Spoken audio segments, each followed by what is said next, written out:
నమస్తే, welcome to I news. Japan capital Tokyo పక్కనే ఉన్నటువంటి చీబా ప్రిఫెక్చర్ లో రికార్డు లెవెల్ వర్షాలు పడడంతో భారీ ఫ్లడ్స్ వచ్చాయి. ఊహించని రేంజ్ లో ముంచెత్తినటువంటి ఈ రకమైన వర్షాల వల్ల 6 చనిపోగా 5 తీవ్రంగా ఇంజ్యూర్ అయ్యారు. ఇక ఈ హిస్టారికల్ టైఫోన్ డిజాస్టర్ మరియు జపాన్, ఫిలిప్పీన్స్ కంట్రీస్ లో ఉన్నటువంటి ప్రస్తుత సిచ్యువేషన్స్ కంప్లీట్ డీటెయిల్స్ ఇప్పుడు ఈ స్పెషల్ స్టోరీలో. ఈస్ట్ జపాన్లో భారీ వర్షాలు బీభత్సం సృష్టిస్తున్నాయి. జపాన్ క్యాపిటల్ సిటీ టోక్యో పక్కనే ఉన్న మోస్ట్ ఇంపార్టెంట్ చీబా ప్రీఫెక్చర్ ఏరియాను ఎవరు ఊహించని రికార్డు బ్రేకింగ్ రైన్ ఫాల్ ముంచెత్తింది. నివేదికల ప్రకారం నెవర్ బిఫోర్ అనేలా ఉన్న ఈ ఫ్లడ్స్ వల్ల 6 చనిపోగా ఇంకో 5 సీరియస్గా ఇంజూర్ అయ్యారు. ఈ వర్షాల దాటికి ఒక్కసారిగా పవర్ గ్రిడ్స్ డ్యామేజ్ అవడంతో 20,000 కంటే ఎక్కువ ఇళ్లకు కరెంటు సప్లై కట్ అయిపోయింది.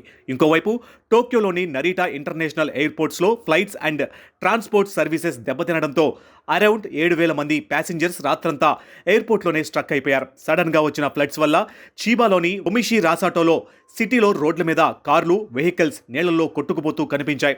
లోకల్ అథారిటీస్ గురువారం నాడే most dangerous level 5 emergency alert issue చేశారు. శుక్రవారం మార్నింగ్కి దీని లెవెల్ 4కి తగ్గించినప్పటికీ landslides and flood risk ఇంకా ఉంది అని ఆఫీసర్స్ వార్నింగ్ ఇస్తూనే ఉన్నారు. ఈ వీక్లో ఆసియా రీజియన్లో హ్యూజ్ టైఫూన్స్ దెబ్బ కొట్టడంతో ఈ రకమైన క్రిటికల్ సిచ్యువేషన్ క్రియేట్ అయింది. జపాన్ మెటీరియాలజికల్ ఏజెన్సీ రిపోర్టు ప్రకారం ఈస్ట్ జపాన్ వైపు వచ్చిన హాట్ అండ్ హ్యూమిడ్ ఎయిర్ పైన ఉన్న కోల్డ్ ఎయిర్తో మిక్స్ అవడం వల్ల అట్మాస్ఫియర్ మొత్తం డిస్టర్బ్ అయ్యి ఈ రేంజ్లో రికార్డ్ రైన్ పడింది.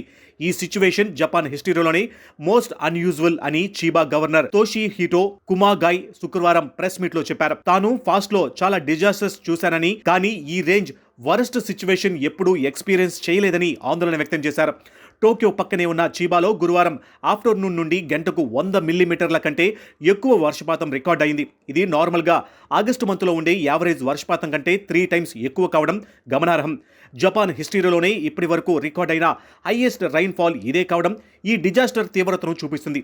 పీపుల్ లైవ్స్ సేవ్ చేయడం, రెస్క్యూ ఆపరేషన్ చేయడమే తమ ఫస్ట్ ప్రయారిటీ అని అఫీషియల్స్గా క్లియర్గా చెప్పారు. Japan national broadcaster NHK Kyodo news reports ప్రకారం ఈ హెవీ రెయిన్స్ వల్ల 6 ప్రాణాలు కోల్పోయారు. చనిపోయిన వారిలో ఒక మహిళ తన కారు వాటర్లో మునిగిపోవడంతో లోపలే చనిపోగా మరో 2 రోడ్లపై ఫ్లడ్ వాటర్ దాటికి కొట్టుకుపోయి చనిపోయారు. హెవీ రైన్స్, కొండ చర్యలు విరిగిపడడం వల్ల ట్రైన్ సర్వీసెస్ నిలిచిపోయాయి.